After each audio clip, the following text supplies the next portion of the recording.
Eh bien, nous allons parler de votre président, Macky Sall. Depuis qu'il est au pouvoir, est-ce que, alors votre avis, depuis qu'il est au pouvoir, est-ce qu'il y a eu des grands changements? Est-ce que vous êtes satisfait que ce soit Macky Sall?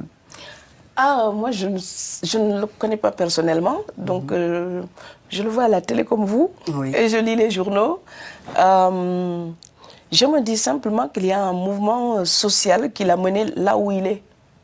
J'espère juste qu'il y pense tous les matins. C'est tout.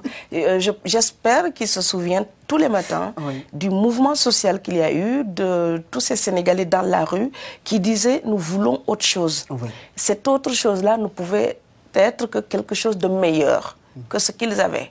Maintenant, il se trouve que nous avons des pays sous-développés et vous savez, l'espérance du peuple fait qu'il y a même de la mauvaise foi. Nous demandons même ce que nous n'avons pas les moyens de nous payer. Nous le demandons. C'est ça un pays sous-développé parce qu'on veut toujours aller de l'avant. Et c'est tant mieux. Comme ça pousse tout le monde à essayer de mieux faire. Donc j'espère que le président Macky Sall ne va pas décevoir les Sénégalais. J'espère qu'il les écoute. J'espère qu'il prend aussi la peine de lire nos modestes livres et puis d'écouter tous les autres intellectuels de la diaspora parce qu'ils vont souvent au pays et qui peuvent avoir un regard extérieur. Et je sais que le pouvoir peut rendre autiste. Donc je lui souhaite de garder l'œil ouvert et l'oreille attentive pour la demande des Sénégalais. Et j'en profite pour espérer autre chose.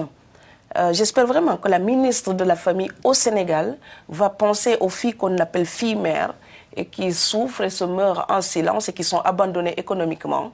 Et j'espère aussi que ces enfants, comme on dit les bâtards, les enfants illégitimes dont j'ai été, j'espère que ces enfants-là, on va mieux les encadrer, les aider, parce que souvent on néglige leur éducation, on les laisse dans la campagne et ils n'ont pas vraiment un avenir favorable à quoi que ce soit.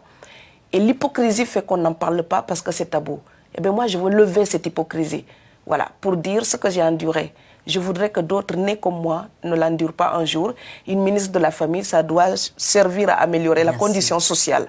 Alors si elle ne peut pas changer la condition des femmes et des enfants, pour moi, elle n'aura servi à rien. J'estime que quand la France a eu besoin de la présence africaine pour une guerre, les Africains étaient là.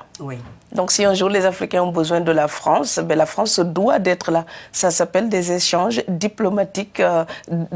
Et donc cela suppose une réciprocité. Et j'étais contente de voir que cette réciprocité-là, elle s'appliquait en l'occurrence dans le cas du Mali. Donc j'espère que toutes les mesures ont été prises pour que ça ne dégénère pas après le départ de la force militaire française. Voilà. Et que les Africains prouvent qu'ils sont assez responsables aussi de leur territoire et qu'ils sont à la hauteur pour tenir leur pays. Vous avez déclaré récemment, Fatou Diom, que la rengaine sur la colonisation et l'esclavage était devenue un fonds de commerce. C'était dans une interview au Monde. Qu'est-ce que vous entendiez par là? Moi, je vous envoie. Vous allez rejoindre les gens qui manquent sur Twitter, là. Mais oui, c'est une rengaine Twitter. Mais oui, cette époque-là a plein de défis à nous proposer. D'accord? Moi, Léopold Sédar Senghor, Aimé Césaire, Frantz Fanon, tous ces gens-là, James Baldwin, ils se sont battus afin que je sois libre. Moi, je suis né libre, dans un pays indépendant. Donc, je ne peux pas refaire le travail qui a déjà été fait. J'ai hérité des fruits de la négritude, du combat de la négritude. Donc, cette liberté-là est supposée me mettre au même pied d'égalité que tous les autres humains. Si je me mets... Supposé? Oui, supposé. Mais il faut aussi l'entériner. Je l'ai entériné. Si je me mets à dire que je suis encore colonisé, j'invalide le travail de Senghor et de mes Césaire. J'ai beaucoup trop de respect pour eux pour dire que le travail est à refaire. Autrement dit, il faut tourner la page. Il est fait. Oui. Ça y est. Oui, pour moi, il est fait et parce que je veux regarder le monde d'aujourd'hui. Et c'est clair que s'enfermer dans la colonisation et l'esclavage, on risque moins, par exemple, à critiquer l'esclavage, parce que nous sommes tous d'accord, qu'à critiquer la politique de l'immigration actuelle et puis le silence de l'Union africaine. Affrontons les problèmes d'aujourd'hui parce que sinon, on va stagner encore dans les jérémiades. Et c'est la raison pour parler de la France. Vous parlez aussi de Je parle de Marianne, mais ma Marianne... Vôtre. Oui, ma Marianne, elle est universaliste. Ma Marianne, elle veut les droits de l'homme pour tout être humain. Et moi, je parle d'une réconciliation. Ça ne veut pas dire être amnésique. Je sais exactement d'où je viens et en plus, je suis élevée par une grand-mère, c'est vous dire.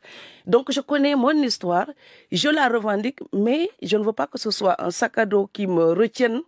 Je veux que ce soit un socle depuis lequel bondir pour aller vers l'avenir. Parce que parfois, les gens traînent des archaïsmes. Vous savez, c'est comme on parlait du deuil tout à l'heure. Mais parfois, la douleur, c'est presque devenu une métaphore de l'amour qu'on porte aux disparus. Donc les gens ne s'autorisent pas à guérir. On veut souffrir pour montrer à quel point l'autre comptait pour nous. Alors oui, la colonisation, elle a eu lieu. C'est terrible. Hein? La colonisation a eu lieu. L'esclavage, eh ben, c'est un crime contre l'humanité. Je peux vous le répéter, pendant les 350 années à venir, ça ne pourra pas trouver une solution pour les migrants aujourd'hui. Alors moi, les esclaves, les gens qui ont connu l'esclavage, les gens qui ont connu la colonisation, je ne peux plus les aider. Par contre, pour les migrants aujourd'hui, je peux essayer quelque chose. Pour les gens qui manquent de travail, je peux aider. Donc tout ça, ça appelle une réconciliation. Même, il y a un sujet qui va faire débat dans votre livre. Le meilleur couscous du monde serait sénégalais. Il est absolument vraiment sénégalais. Fatou Diom. Oui. Ah non, mais là, pour le coup, on entre dans un sujet de débat majeur. Ah ouais. On va revenir sur Twitter. Écoutez l'Algérien et le Marocain. Merci Fatou Diom. Non. C'est le couscous de ma mère. Merci. De la mienne. Merci d'avoir arrêté notre invité. Ma grand-mère est la plus forte. Je vous laisse le dernier mot. On sort, on va régler ça dans le couloir. Les Veilleurs de Sangomar. Merci. C'est un roman passionnant. Il s'est publié chez Albin Michel. Merci. Merci.